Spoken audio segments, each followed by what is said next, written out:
Hey everybody, it's Nico. I'm in the car right now, and this is News with Nico. We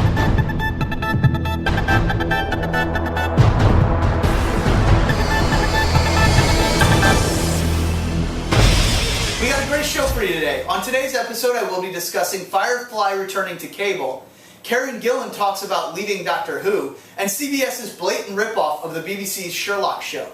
I also continue the new rapid fire section to close out the show. Just a reminder, check out our weekly long-form podcast entitled Across the Airwaves, available on iTunes, or visit us at acrosstheairwaves.com. Join the conversation on Twitter, Facebook, or email on your screen now, or if you want your face on this show, leave a video response. Enough with the plugs, let's start things off with our first news article. Firefly is returning to cable, and Nathan Fillion says he'd play Mal again. Take my love, take my land, take me where I cannot stand. I don't care, I'm still free. You can't take the sky from me. Browncoats rejoice. Firefly is returning to basic cable, and Nathan Fillion has something to say about it. But before you lose your shit, the Science Channel is rebroadcasting the original Firefly series.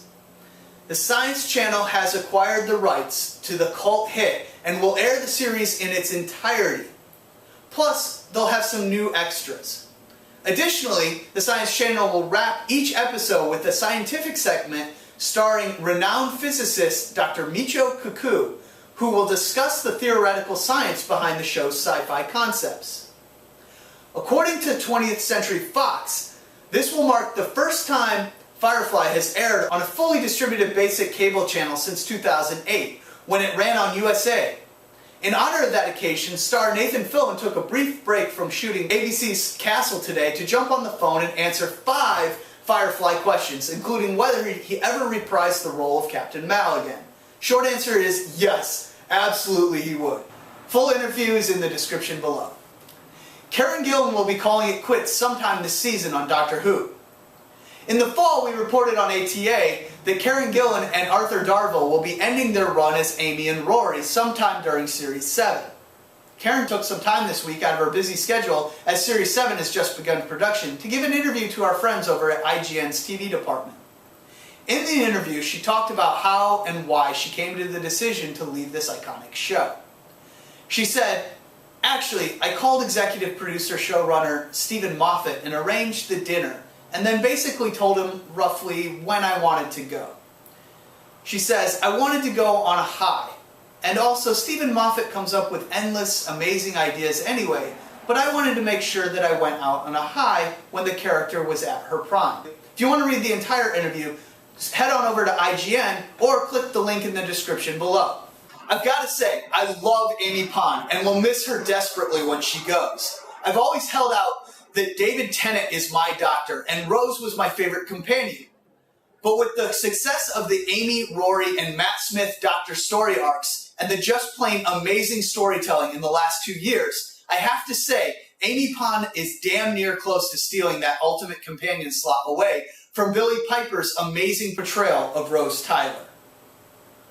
Now, on a completely separate Doctor Who note, if you are a giant Doctor Who fan like I am and need a little pick-me-up in this long hiatus we're suffering through, head on over to this amazing Tumblr I found called Whovian Confessions for some great Doctor Who fan art that you're seeing on your screen now. Please head on over there, check it out, link in the description. Johnny Lee Miller is CBS's Sherlock. As proof that Hollywood and TV execs have run out of ideas, CBS will attempt to blatantly rip off and ride the coattails of the success of Stephen Moffat's Sherlock, airing currently on the BBC. Moffat's modern retelling of the classic Arthur Conan Doyle iconic stories center around an eccentric consulting detective, and I've got to say, it's, as the Brits say, brilliant. CBS hopes to ride the success of the BBC series and the recent Robert Downey Jr. and Jude Law movies by remaking an American version starring Eli Stone star Johnny Lee Miller as Sherlock in the new pilot entitled Elementary. The potential series is a modern take on the cases of the famed detective, with Eli Stone star stepping into the literary figure's shoes. Sound familiar? Maybe because Benedict Cumberbatch, who not only has the best name in showbiz, but also plays the exact same role on Stephen Moffat's Sherlock with his sidekick Martin Freeman as Dr. John Watson. No word yet on who will play Dr. Watson on the CBS pilot. Now, I'm not saying I won't watch this new Elementary show if it gets picked up by CBS. I'm just saying, come on! It's virtually the same show, just set in New York City instead of London. Now moving on, we come to the section of the show where I run down the top headlines for the week to keep you up to date on everything film and TV news related in the section I like to call Rapid Fire. I Am Legend follow-up film is in the works. It appears that Warner Brothers is moving forward with a follow-up to the Will Smith's 2007 film. Despite the star not yet having signed on to the project, the studio has hired a screenwriter to produce a script. There's just one thing that complicates a potential sequel for me, which is a bit spoiler, so be warned as you view on with the rest of the segment. Seeing as Will Smith's character dies at the end of the first film in an act of self-sacrifice for his two new companions who may have gotten their hands on a potential cure for the rampant outbreak, where do they go from here?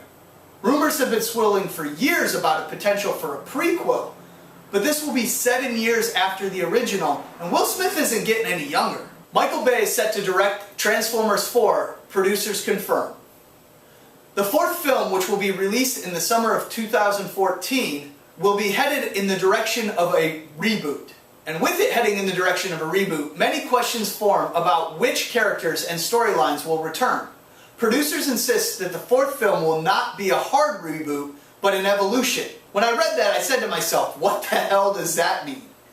But apparently, an evolution means that there's still continuity that will remain from the first trilogy, but there will also be a lot of new cast members, and it is unknown if anyone will return from the original cast. But this will be a completely new story arc. Think Bourne reboot rather than Spider-Man reboot. Community lands The Daily Show and Max PC guy John Hodgman for a guest role. While NBC's Community has been on hiatus from our TV screen since December, the crew hasn't slowed down on production for its remaining episodes of the third season. And now I have learned that actor John Hodgman has signed on for a guest role in an episode airing toward the end of this third season. The role is being kept secret by the producers, so no specifics are available at this time. A little fun fact though, Community star Jillian Jacobs once acted in an unaired I'm a Mac ad with Hodgman. Finally, the CW is keeping much of its recent casting in-house and casting Kristen Crook in the new Beauty and the Beast pilot, and Katie Cassidy as Black Canary, and Willa Holland in a new show, Arrow. Both of those last two are Gossip Girl alums. The CW's Beauty and the Beast reboot has found a successor to Linda Hamilton's character, casting Kristen Crook.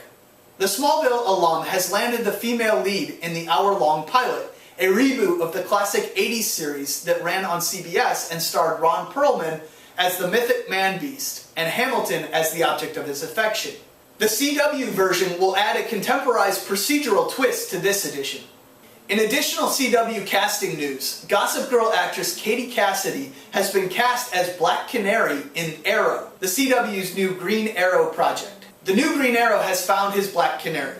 Well, rather, his Dina Lance, at least, Canary's alter ego in the comics. But don't expect to see Dina Lance in costume, at least not at the beginning anyway. Instead, the character is being described as a young legal clinic attorney who shares a romantic past with Oliver. There's no mention of her also having the Black Canary identity at this point, but I'd be surprised if we didn't see that eventually. And the final bit of Green Arrow news, Gossip Girl's little sister is now going to be Oliver Queen's little sister as well. Willa Holland will be playing Thea Queen, Oliver's younger sister who likes to push the boundaries of acceptable behavior in the new CW pilot based on the Green Arrow comics. That's all the time we have for you today. Thanks everybody for watching. Your question of the day is, are you excited for the rebroadcast of Firefly, and what do you think about CBS's show Elementary? Leave me a comment down below, tell me what you think. And for super duper fun points, leave me a video response. Subscribe up above, and don't forget to clickety clack that like button. And that's the news with Nico for this week.